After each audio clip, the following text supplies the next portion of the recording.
바울도 세상 속에서 살고 있고 우리도 세상 속에서 살고 있습니다. 똑같은 그리스도인으로 이 세상에 살아가고 있습니다. 자, 그런데 이 바울이 자기의 능력, 나의 힘을 무엇으로 여겼는지 우리 고린도전서 2장 1절 2절을 우리 다시 한번 같이 읽어보겠습니다. 자, 같이 한번 읽어봅시다. 시작. 형제들아, 내가 너희에게 나아가 하나님의 증거를 전할 때에 말과 지혜의 아름다운 것으로 아니하였나니 내가 너희 중에서 예수 그리스도와 그가 십자가에 못 박히신 것 외에는 아무것도 알지 아니하기로 작정하였습니다. 아멘. 자, 이 바울의 삶을 보니까 이 바울의 삶에는 두 가지밖에 없었습니다. 첫 번째, 2절을 보니까 예수 그리스도라는 이름, 두 번째로는 그 십자가에 대한 그 도를 갖다가 이 인생의 최고로 여기고 나머지는 전부 다 알지 않기로 작정하였다고 합니다.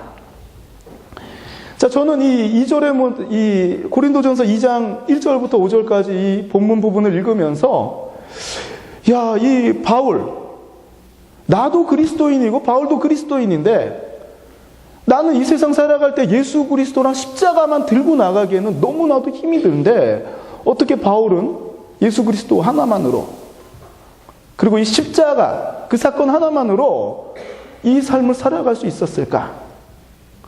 그 당시에는 더 예수 믿기가 편한 시대였을까? 그렇다면 오늘날은 이 두 가지 예수 그리스도와 십자가로는 세상에 나가는 건 불가능한 시대고 그때는 가능한 시대였는가? 분명 지금이나 그때나 다른 점이 무엇일까? 다른 게 있다면 지금은 성경이 보편적으로 보급되었고 웬만한 나라들한테는 다 성경이 보급되어 있고 또 웬만한 사람들, 문명권에 있는 사람들이라면 이 헐리우드 영화를 통해서라도 지저스, 예수라는 이름 익숙하게 듣는 이름이고 바울이 살았던 당시는 차라리 예수라는 이름조차도 몰랐던 시대인데 어떻게 보면 내가 더 예수님과 익숙한 시대에 살아가고 있는 거 아닌가? 눈으로 돌려보면 교회가 보이고 마치 드론을 갖다가 호버로 돌리면은 쫙 그 파노라마 잡았을 때 한국 사회에서 십자가가 빠지지 않는 것처럼 내가 주변을 둘러보면 얼마든지 신앙생활 할 수 있고 이 스마트폰으로도 얼마든지 설교를 들을 수 있고 얼마든지 접할 수 있는 시대인데 왜 나는 이 예수 그리스도와 십자가만으로 만족하지 못했는가? 과연 바울의 시대는 어땠을까? 우리 한 부분만 성경 더 찾아봅시다. 고린도 후서 6장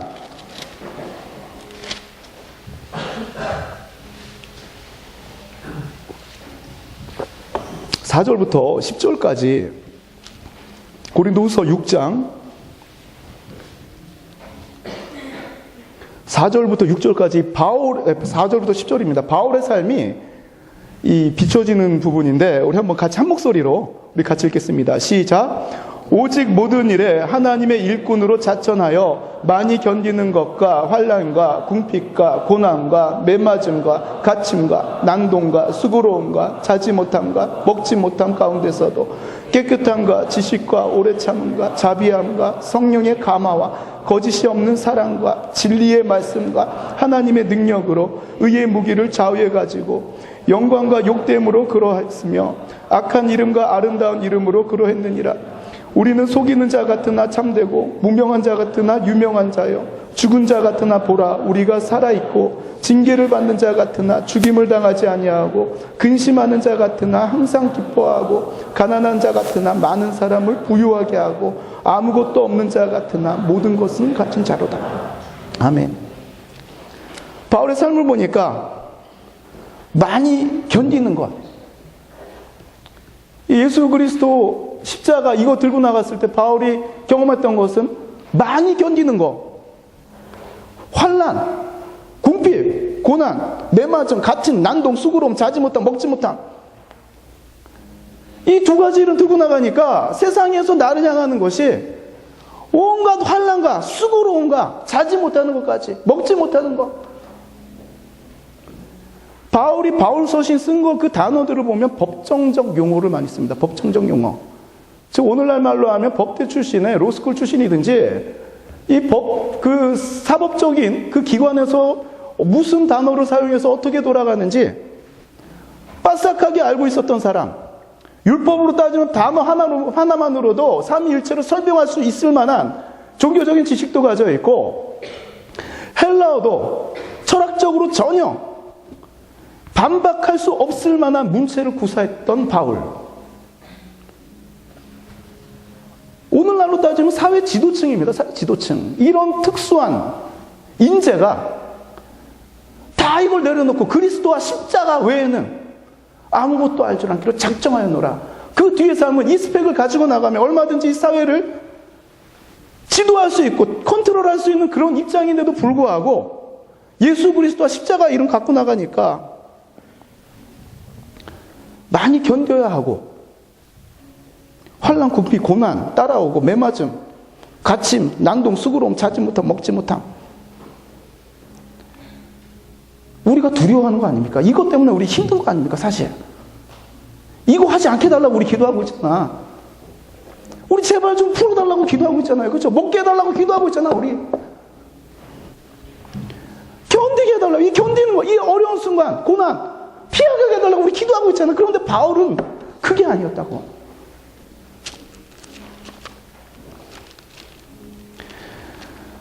나랑 똑같은 환경, 나도 이거 예수 그리스도와 십자가만 들고 나가면 많이 견뎌야 하는데, 나도 이 두 가지만 갖고 나가면 궁핍해질 거 뻔한데, 고난당할 거 뻔한데, 이게 무서워가지고 내가 이 이름 타협하고 이 이름 내밀지 못하고, 바울도 어떻게 이걸 견뎌낼 수 있었을까? 난 지금 무서워서, 이게 두려워서 나는 견디지 못하고 있는데, 바울은 어떻게 예수 그리스도와 십자가만으로 어떻게 견뎌낼 수 있었을까? 자, 우리 본문입니다. 고린도전서 2장 4절, 5절 부분 같이 한번 읽어봅시다.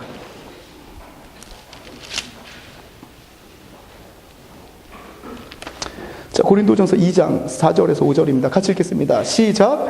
내 말과 내 전도함이 설득력 있는 지혜의 말로 하지 아니하고 다만 성령의 나타나심과 능력으로 하여 너희 믿음이 사람의 지혜에 있지 아니하고 다만 하나님의 능력에 있게 하려 하였노라. 아멘. 바울의 삶을 보니까 예수 그리스도와 십자가만 들고 나갈 때 이렇게 견디기 힘든 고난, 궁핍, 환난, 피해가고 싶은 것들, 이게 찾아왔지만 그래도 바울이 바라보며 나갔던 게 있습니다. 2장 4절을 보니까 성령의 나타나심과 능력이 있는 것입니다. 즉 바울의 파워, 이것은 바로 성령의 나타남이 있다는 것입니다. 성령이 나타났다는 것, 사도행전 2장을 보니까 마치 초대교회에 처음 마가의 다락방에서 불의 혀가 갈라지는 것 같은 성령의 능력이 임하는 그런 게 바울의 삶에는 펼쳐졌을까? 나는 이 2장 4절을 보면서, 야, 성령이 나타났다는 거 내 눈에 이게 보인다면 마치 그 드래곤볼의 그 손오공이나 그 초사이아인들이 했을 때 그쵸? 저는 불의 혀가 갈라진 게 혹시 그런 건가? 눈에 보이는 뭔가가 막 눈에 보이고 성령이 임하는 게 보이면은 예수 믿지 않을 사람이 어디 있겠습니까? 바울의 삶에 과연 예수 그리스도의 십자가만 들고 나갔을 때 이걸 보았기 때문에 가능한 것일까? 왜 나한테는 보이지 않는가? 답답했습니다. 그런데 우리 성경 한 부분 더 찾아봅시다. 에베소서 1장 17절에서 19절입니다. 도대체 성령의 나타남과 능력이라는 것이 도대체 어떤 것인가? 불의 혀가 갈라지는 것인가? 바울의 삶에 있어서의 성령의 나타남이란, 그 능력이란 무엇일까?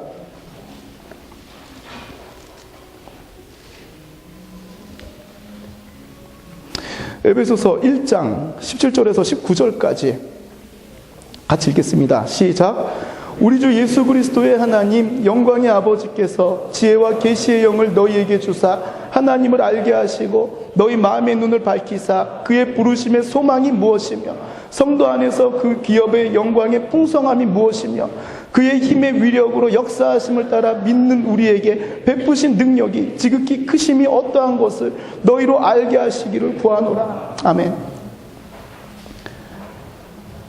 여기서 나타나는 성령의 나타남과 능력이라는 건 에베소서 1장 17절에서 19절까지 내용을 보니까 불의 혀가 갈라지는 게 아닙니다.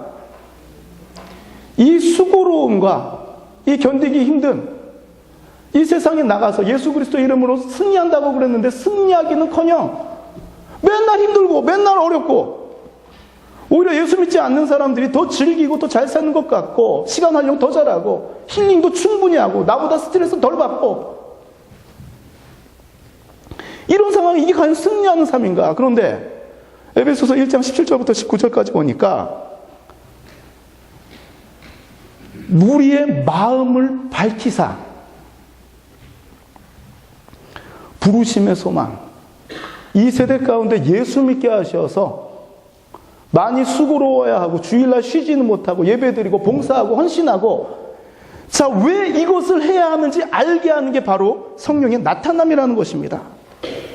성도 안에서 그 풍성함이 무엇이면 내가 밤낮 자지 못하고 주일날 늦잠 자지 못하고 교회 나와서 주일학교 교사로 성가대로 헌신하고 이런 것들이 왜 내가 이것을 하는가? 아, 하나님께서 나를 구원하셨기 때문에 그 은혜에 감사하는구나. 나에게 달란트 주셨구나. 이 달란트 하나님께 영광 돌리는구나. 이것을 알게 한 게 바로 성령의 나타남이라고 바울은 표현하고 있는 것입니다.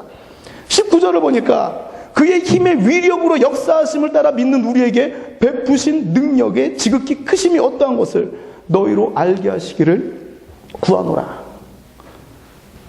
믿는 자의 파워라는 게 내가 뭐 전할 때마다 사람들이 다 예수 믿고 내가 예수 그리스도라고 빡 외치면 사람들이 눈앞에서 변화되고 이런 것이 능력이 아니라 눈에 보이지 않지만 저 사람 속에서 역사하시는 하나님, 내 삶을 인도하시는 하나님, 내가 기도할 때마다 듣고 계획하시는 하나님, 이 하나님을 알게 한 것 자체가 바로 바울에게는 능력이었다는 것입니다. 우리가 살아갈 때, 우리 남은 한 주간 살아갈 때 불의 혀가 갈라지는 것 같은 그런 역사가 나타나면 좋겠지요. 그런 눈에 보이는 열매가 없더라도 이 상황 가운데 내가 두려워할 수밖에 없고 내가 초조할 수밖에 없고 내가 위축될 수밖에 없고 조급할 수밖에 없는 이러한 상황 가운데서도 믿음을 지키기 위해서 발버둥치는 그 소망을 주신 하나님 보면서 나아가는 우리 세빛 청년부가 되길 원합니다. 바로 그 발버둥치는 그 순간 자체가 성령의 나타남과 하나님의 능력이라는 것입니다. 구원을 얻게 하는 참된 믿음이라는 건 인간의 지혜와 판단에서 나오는 것이 아니라 성령의 증거로 이루어집니다. 증거. 우리가 이 세상 살아갈 때에 이 똑같은 죄를 짓습니다. 그렇죠? 죄라는 거에서 벗어나고 싶지만 이 한계가 있기 때문에 벗어나지 못하는데 똑같이 다른 사람과 죄를 진 이후가 우리는 다릅니다. 우리에게는 성령이 내재하고 계셔서 죄책감이 들고 하나님 앞에 미안한 마음이 드는 것, 그 자체가 바로 하나님의 능력이 나타나는 것입니다. 사람의 지혜와 사람의 스펙, 바울 같은 경우는 이 스펙을 고린도전서 2장 2절을 보니까 이 스펙 전부 다 내려놓고 예수 그리스도와 십자가만 가지고 나간다고 했는데 사람의 지혜로 성공한 사람을 부러워하지 마십시오. 또 그것에 너무 치우쳐서 집중하지 마십시오. 우리들의 삶 속에서 하나님의 능력이 나타나길 소망하길 바랍니다. 우리가 예수님께 관심을 갖고 이 바쁜 삶 가운데, 분주한 삶 가운데 그래도 시간 내서 성경을 읽고 그나마 이 바쁜 점심시간 가운데 밥 먹기 전에 기도하고 야, 그래도 이 단체 카톡에 우리 순장님이 무슨 글을 올렸을까? 또 오늘은 누가 성경 말씀을 읽었을까? 나는 바빠서 못 읽었지만 누가 성경을 읽었다고 읽었습니다라고 올렸을까? 이 관심 갖는 것 자체가 하나님의 능력이 나타나고 있다는 것입니다. 한 주간 하나님의 능력으로 승리하는 세빛청년회가 되길 원합니다. 위축되지 마십시오. 위축. 뭔가가 보이지 않는다고 해서 또 때로는 내가 소망하는 거 피하고 싶은 이 현실, 바울은 이 현실 속에 예수 그리스도라는 이름을 붙들고 몸을 던졌는데 나는 피하고 싶은 이 현실, 현실에 동화되지 마십시오. 우리가 믿음 붙드는 것 자체가 성령께서 도우시기 때문에 가능한 것이고 우리 마음 가운데 믿음이 있기 때문에 가능한 것입니다. 남은 한 주간 믿음으로 승리하는 세빛청년회가 되길 원합니다. 눈에 보이는 것 쫓아다니는 것이 아니라 내 속에서 죄책감을 불러일으키시고 내 속에서 예배 드리게 하시고 발걸음 인도하시고 조는 나중에도 피곤한 나중에도 이 예배당에 찾게 하시는 성령의 나타남과 그 하나님의 능력이 우리의 삶을 참된 평안으로 참된 하나님과 교제의 삶으로 인도하시기를 소망합니다. 우리 함께 기도하겠습니다.